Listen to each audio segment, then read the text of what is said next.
sharing. Thank you for rebroadcasting. God bless you. Thank you. In our previous episodes, we have been looking at the irrefutable laws of success. The irrefutable laws of success. And we have looked at the law of pictures or vision or perception. That is, you must first of all see yourself as success before you become successful. Last week, we also looked at another fundamental law of success, that is the law of selflessness, which talked about thinking others. We said that most of the time when people say they think big, they think, thinking big, it has to do with having big ambition and visions that is about oneself. But we realize that thinking big actually is thinking others. When you begin to think others, you are thinking big. If you are hungry and you think self, you are going to cook food. But if you are hungry and you think others, you are going to come up with a restaurant or a fast food joint. Today we delve into another irrefutable law of success, or the science of success. And today we are looking at the law of creativity. The law of creativity. That means creating solutions, creating answers, providing solutions, creating value. Even God is creative. That is why God is successful. The earth was without form and void, and God began to create. He said, let there be light. He created light. So God is creative. You and I ought to be creative because we are from God. We are created in the image of God, so we should be creative like God. So for us to be, that means our success hinges on our creativity. Even God succeeded by creativity. You and I will succeed by creativity. The law of creativity, creating solutions, solving problems, providing answers. Ordinary people think problems, but extraordinary people think solution. When you find yourself in the corridors of power, when you come to the corridors of power, you don't talk problems, you talk solutions. You bring solutions to the table when you come to the corridors of power. It's not a place where you discuss problem, it's a place where you prefer solutions. There is a cadre where you talk about problem is for the general public. But there's a higher cadre where you talk about solutions. It's for the great people. It's for extraordinary people. And everyone that is listening to me, I like you to know you are among those great people, extraordinary. Because you will begin to create solutions. You begin to solve problems, both in your life, in your community, in the mighty name of Jesus Christ. There's a man known as Segun Olaye. He traveled many years ago to study engineering in Russia. And on getting there, he discovered that he had a problem with accessing our Nigerian stable mill over there. By the time he returned, he decided to solve the problem by packaging some of our, traditional food, by repackaging them. And he began to package poundo yam flours, plantain flours, beans flours, potato flours, and many other items. Today, Ayola Food has become a brand, a frontline brand. Why? Because they decided to provide an easy to make, kind of a traditional Nigerian meals. They created the easy to make version. Before you, prepare your pounded yam, first of all, in the traditional way, you have to get your yam, you peel it, you cook it, then you get your mortar. When it's done, begin to pound. But now it created something, it provided an easy to make version of the traditional Nigerian food, that you can just get the poundo yam flour, boil your water, and and prepare it and turn it, and you get, it's easy to make. You don't need a mortar to do that. What is that? Solution. It created solution to the problem of pounding, to the problem of going through the rudiments and the challenges and the routine, of peeling yam, doing these activities before coming up with a poundo yam.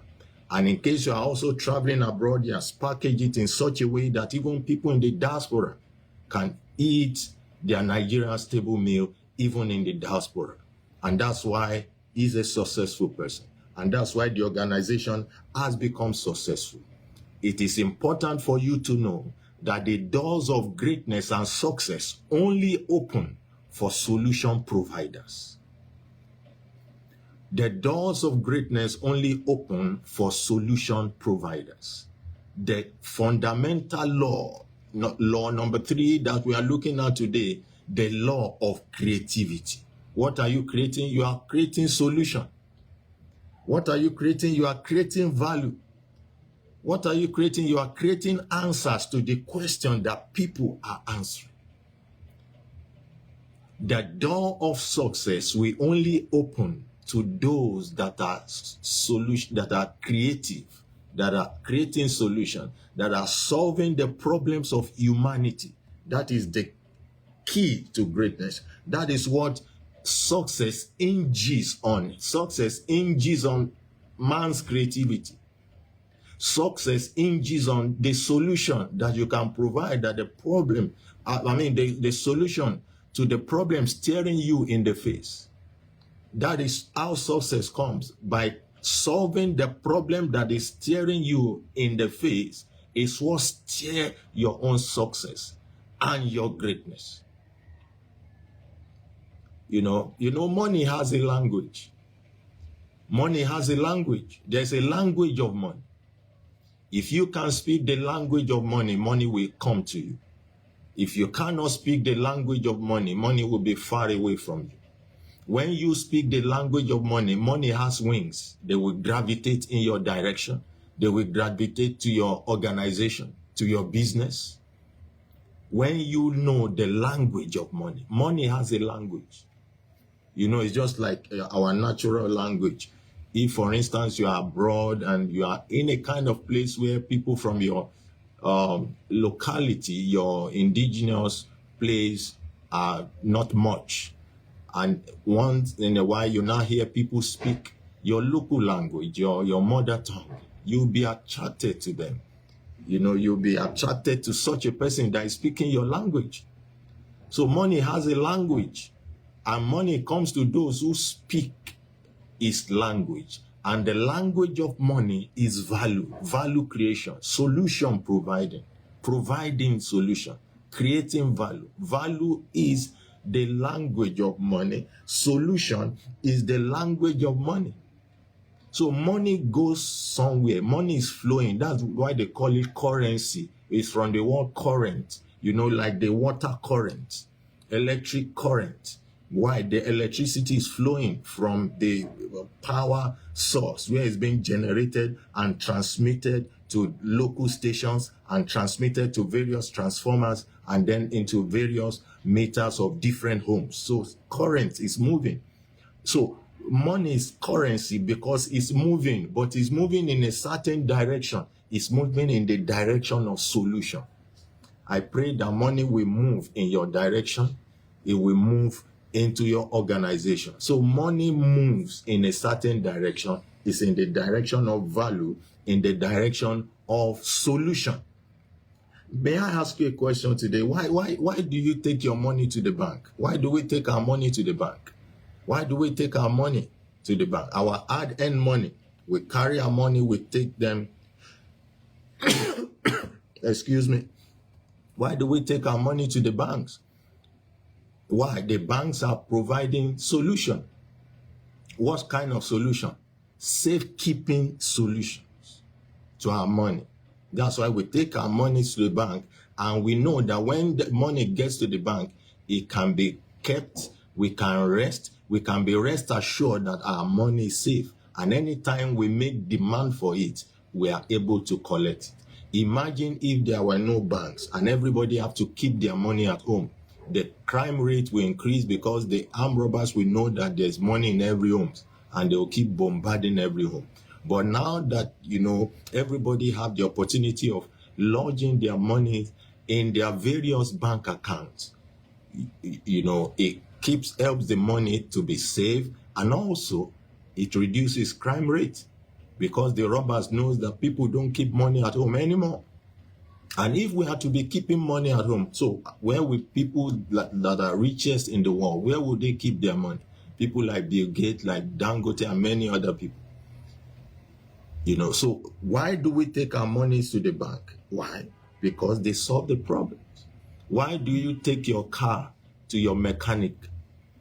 Why do you take your money to your mechanic? Because they solve the problem of repairing your car, making sure your car is mobile, is moving. You wouldn't like it, for instance, you are traveling or driving along some of the major cities where you live, maybe at night. Maybe you are driving in Third Mainland Bridge, Lagos, and at night. You wouldn't like for your vehicle to break down in such a place. So you are willing to part with your money and give a mechanic who repairs or maintains your car because it's providing a solution that you cannot provide for yourself. Why do we take our money? Why do you take your money to your landlord? Because your landlord is solving the housing problem. He's solving your housing problem. If you say, no, I won't give my money to the landlord, I won't give my money, that means you should be ready.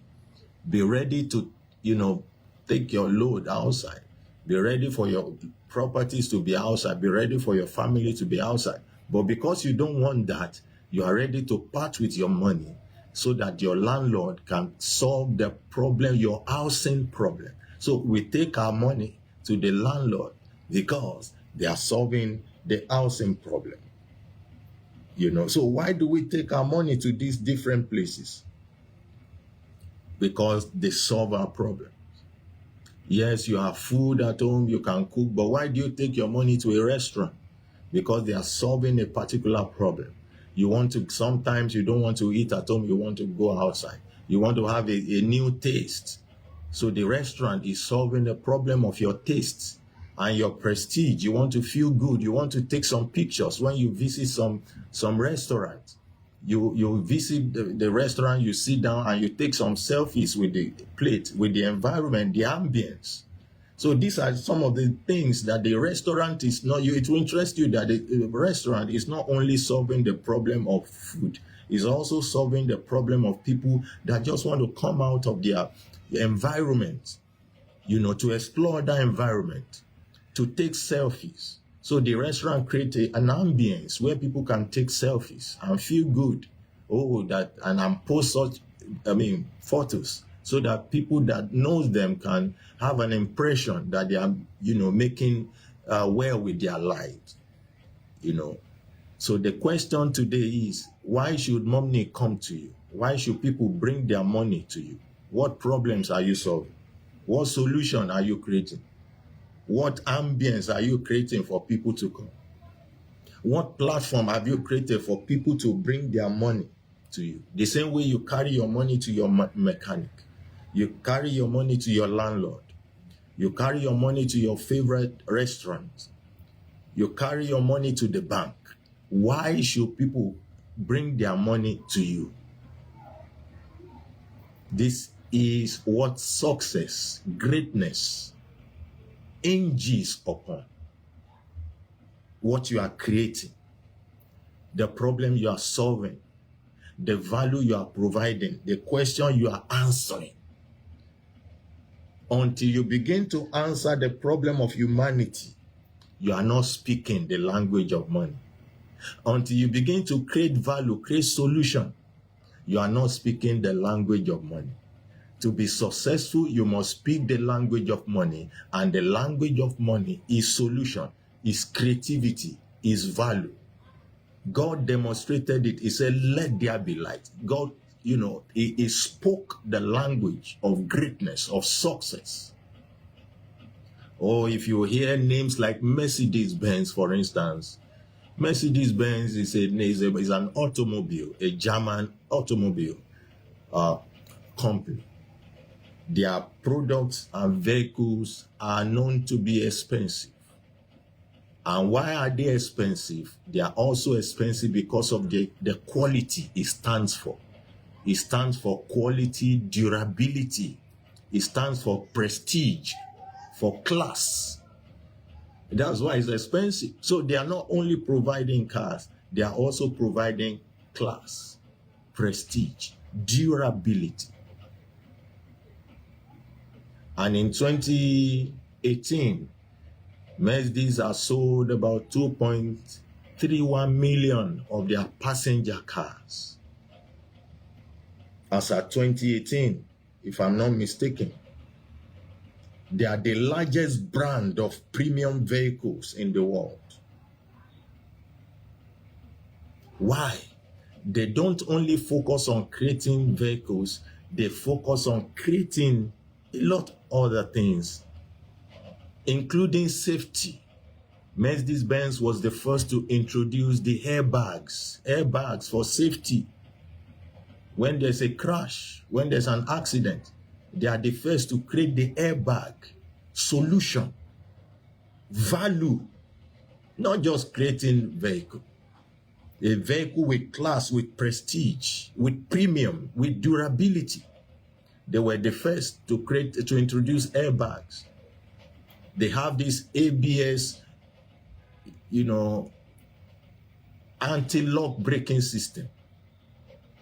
There's this seat belt that once there's a crash, they call it the pretensioner's seat belt. That when there's a crash, the seat belt tightens you to the seat of the car, so that the person does not go headlong into the windscreen. These are safety measures provided by an automobile vehicle that others don't provide, providing the solution to the issue of safety in driving. So when you see something that is very expensive, that is attracting more money, is because much value is being created. That's why those things, you see, there are many cars, but the prices differs. Why the difference in the prices is because of the difference in the value that they are bringing to the table. It's the difference in the problem they are solving. Some cars, some manufacturers of automobiles, they just create the vehicle for you to just move.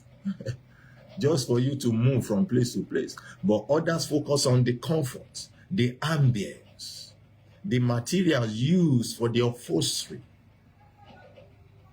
the braking system, everything, safety.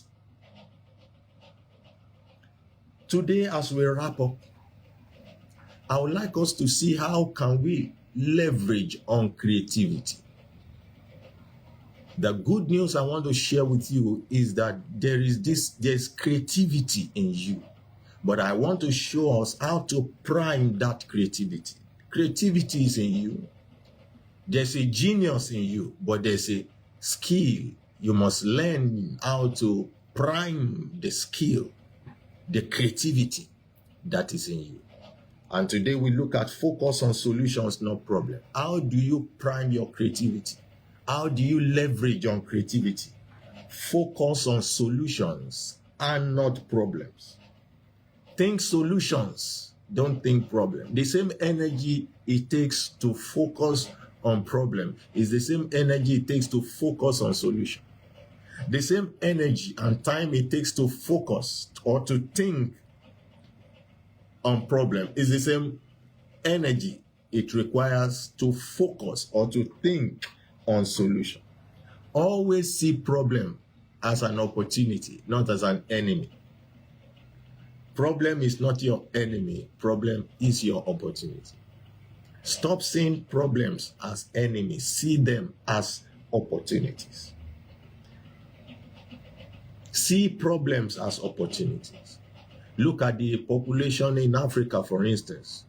Africa is the continent with the highest population, I believe, maybe after Asia.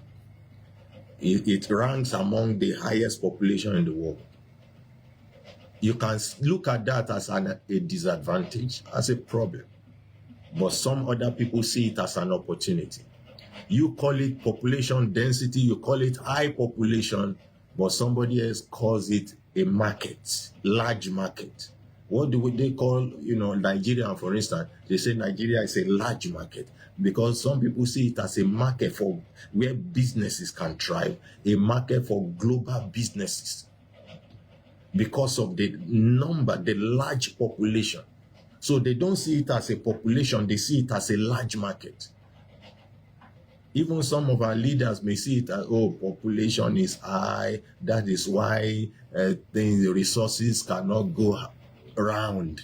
So we have leaders that see our population as a disadvantage, and we see other countries seeing our population as an opportunity, as an advantage, as a market, a large market. See solution, don't see problem. Imagine those who created or invented the wheelchairs. There are about 2 of them I would like to share with us. Stephen Fafler, who invented, I beg your pardon, Stephen Fafler was paralyzed in his leg and he invented the first self-propelled wheelchair in 1655. Stephen Fafler. He was himself a paraplegic.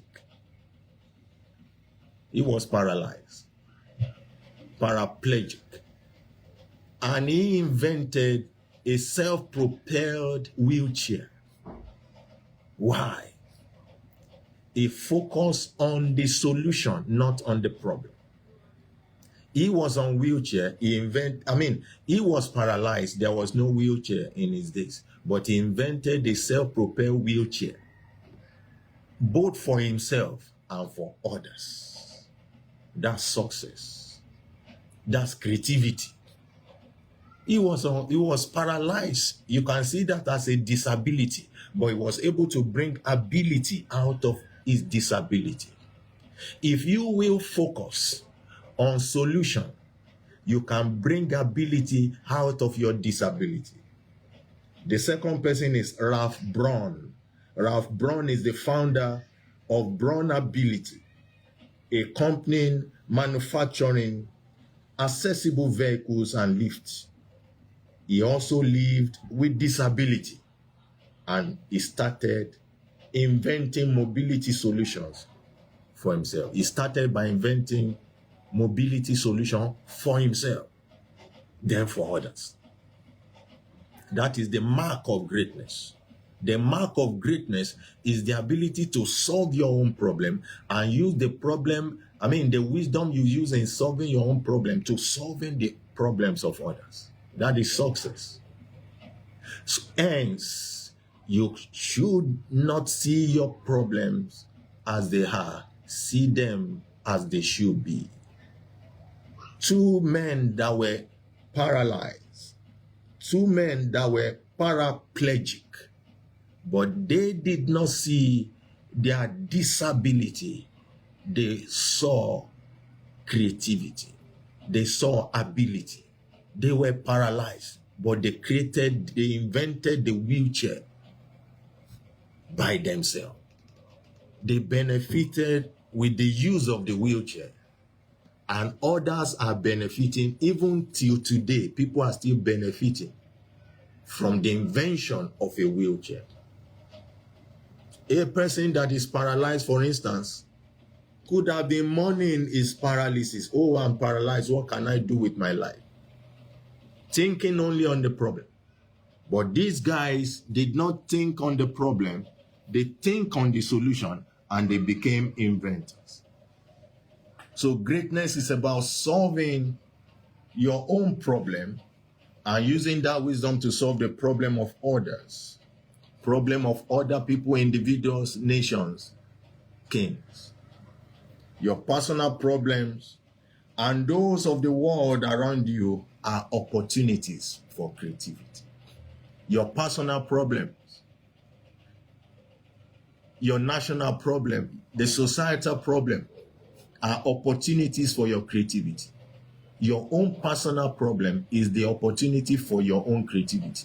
When God was, created the heaven and earth, the Bible said the earth was without form and void. It shows that God had a problem before him, and that problem brought out the creativity in God. So if the earth was not without form and void, that means the creativity in him would not have come out. So your problem, the difficulty you are having with your business, with your organization, with your finances, is your opportunity for creativity. It's time to be creative. It's time to end this year in creativity. Therefore, your assignment this week is to identify some of your problems, your personal challenges, and the ones around you, and begin to think solution. And solution will come to you. You will succeed. I hope this episode of Success Live has helped you. Kindly help like and share this program. Remember, this event holds every Sunday by 6 p.m. to 6:30. And we shall be having the last episode for the year 2025 next week, Sunday. I am sure you will be alive, you will be well. Not only to see next week Sunday, but to see the new year with great success, great testimonies, great report. I congratulate you. You will succeed. Thank you for listening. I remain Ayotunde Adekola till I come your way next Sunday.